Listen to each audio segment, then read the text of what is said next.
আমাকে আর জল দিও না। আমি যে আমি যে খুব ক্লান্ত হয়ে পড়েছি।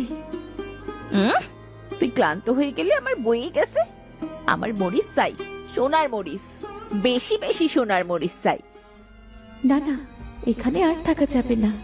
এই মানে এদের অন্তরে লোভ জন্ম নিয়েছে। আমি যদি আর কিছুদিন এদের সাথে থাকি তবে এরা আমাকে মেরেই ফেলবে। এই লোভের শাস্তি তুই পাবি, তুই অবশ্যই পাবি।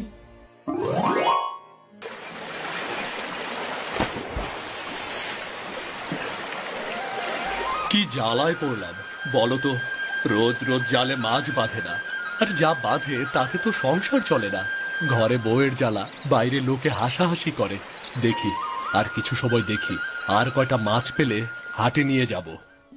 ভোলাপুর গ্রামে বাস করে রামু ও তার স্ত্রী। রামু খুবই গরিব জেলে, তার একটা ছেঁড়া জাল আছে, আর সেই জাল দিয়েই সে নদী থেকে মাছ ধরে। কিন্তু ছেঁড়া জালে কিছুতেই যেন মাছেরা ধরা দিতে চায় না, আর এই নিয়ে বাকি জেলেরা রামুকে নিয়ে বেশ হাসাহাসি করে। বুঝলে রামুদা, এবার এই ছেঁড়া জালটা ছেড়ে ভালো একখানা জাল কিনে ফেলো।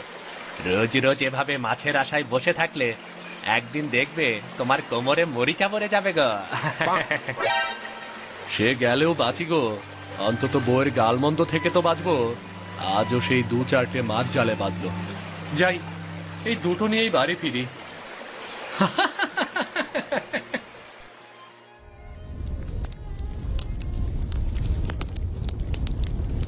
এ কি, তুমি আজও খালি হাতে ফিরলে? কি করব বউ, সেই সকাল থেকে টাটকা রোদে পুড়ে নদীর ধারে বসে থাকি জালটা নিয়ে। কিছুতেই মাছ বাঁধে না, এতে আমার কি দোষ বলো তুমি? তা কি ঘন্টর ছেলে তুমি শুনি? সে রোজ রোজ মাছেরাও তোমাকে ফাঁকি দেয়? বলি একখানা ভালো জাল কিনে তো নদীতে মাছ ধরতে যেতে পারো নাকি? ওমা, জাল কিনবো, তা টাকা পাবো কোথায়? ভালো একটা জাল কিনতে হলে তো ভালো টাকারও দরকার, তাই না? কাজ করতে পারো না? কাজ করে কিনবে, দরকার হলে নিজের রক্ত বিক্রি করবে। সত্য সব আজগুবি কথা।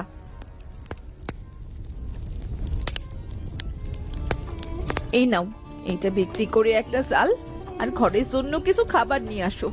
না খেয়ে এইভাবে দিন কাটানো যে আর সম্ভব না। কিন্তু এটা তো মা তোমাকে মুখ দেখে দিয়েছিল। মায়ের হাতের শেষ স্মৃতিটুকু তুমি এভাবে নষ্ট করে দেবে? পেটে যে একটা দানা পানি কিচ্ছু পড়ছে না, এই টিকলিতে তো আর খেতে দিচ্ছে না। শুধু শুধু ঘরে রেখে আর কি করব? একটা কাজে লাগিয়ে যদি উপকার হয় তবে তোমার মাও খুশি হবে। বেশ বেশ বউ, আমি তাহলে এটা বিক্রি করে রেখে আসি।